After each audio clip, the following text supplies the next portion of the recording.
लेकिन एक कॉन्फिडेंस आपके विरोधियों में भी है। इंडिया गठबंधन और इंडिया गठबंधन पहले तो लग रहा था कि ट्रैक से उतर रहा है, लेकिन अब वो ट्रैक पर आना शुरू हो चुका है। धीरे धीरे उनकी सीटें भी बढ़ रही हैं, धीरे धीरे सीट शेयरिंग भी हो रही है। खतरा मानते हैं और मानते हैं कि इंडिया गठबंधन आप लोगों के लिए इस चुनाव में कोई बड़ी चुनौती देगा? कौन से ट्रैक पे चल रहा है? पंजाब में उनकी गाड़ी उतर गई, जम्मू में उनकी गाड़ी नहीं चल रही, बिहार में उनकी पटरी से गाड़ी पे पटरी नहीं है, बंगाल में वो चल नहीं पा रहे, नॉर्थ ईस्ट में वो बिखर के चले गए। कहाँ पे चल रहे हैं? आपको ही दिख रहा होगा। आप, मुझे लग रहा है कुछ आप ज़्यादा, उनसे ज़्यादा आशान्वित आप मुझे ज़्यादा लग रहे हैं। वो खुद ही अपने विश्वास में नहीं है, आप इतनी क्यों आशा रख रहे हैं? नहीं, मैं आशान्वित नहीं हूं, मैं तो फैक्ट बता रहा हूं, क्योंकि सीट शेयरिंग हो गई। आज दिल्ली में आम आदमी पार्टी ने बाकायदा टिकट भी अनाउंस कर दिया। बिहार में सीट शेयरिंग हो गई? नहीं, बिहार में तो नीतीश कुमार आपके पास आ गए। बंगाल में सीट शेयरिंग हो गई? बंगाल में लोग कह रहे हैं बातचीत चल रही है शायद। पंजाब में सीट शेयरिंग हो गई? जम्मू कश्मीर में सीट शेयरिंग हो गई? कहाँ सीट शेयरिंग हो गई? जहाँ नहीं है वहाँ पे सीट शेयरिंग है, जहाँ पर है वहाँ पे सीट शेयरिंग नहीं है।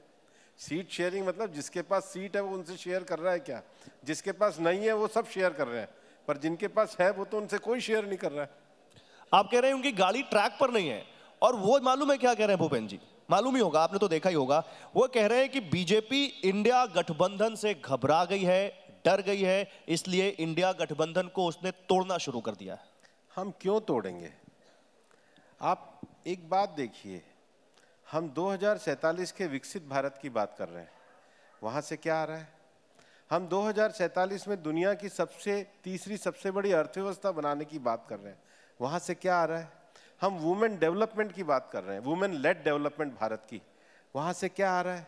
हम सब जगह पर पूरे भारत में इंफ्रास्ट्रक्चर को बढ़ाने की बात कर रहे हैं, वहाँ पे क्या आ रहा है?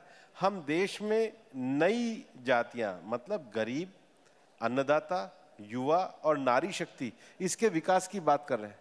हम एक पूरे पॉजिटिव एजेंडे को लेकर पूरे देश में चल रहे हैं, और देश का जो माहौल, मैंने आपको अभी केरल के बच्ची का उदाहरण दिया है, देश का माहौल इस समय पॉजिटिव एजेंडे पर जाकर के विकसित भारत बनाने का है, भारत को बांटने का नहीं है। देखिए, जब मैं ये बात कर रहा हूं तो अभी आरजेडी के और कांग्रेस के 3 विधायक बिहार में बीजेपी में शामिल हुए, तो ये आप तोड़ते नहीं है, तो ये कौन सा मैग्नेट है जो आपकी तरफ लोग खींचे चले आते हैं? देखिए, मैंने बिहार में लंबे समय तक देखा है, लोग आरजेडी से भयभीत ही रहते हैं। आरजेडी हो चाहे कोई पार्टी हो, ये कुल मिलाकर के परिवार की विरासत के आधार पर चलने वाली पार्टी है। ना तो ये कोई राजनीतिक आंदोलन है, ना ये किसी का भला करने वाली पार्टियां हैं।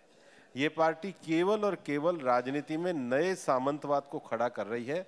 देश के लोकतंत्र के लिए इन पार्टियों का हारना और इन पार्टियों का समाप्त होना बहुत आवश्यक है।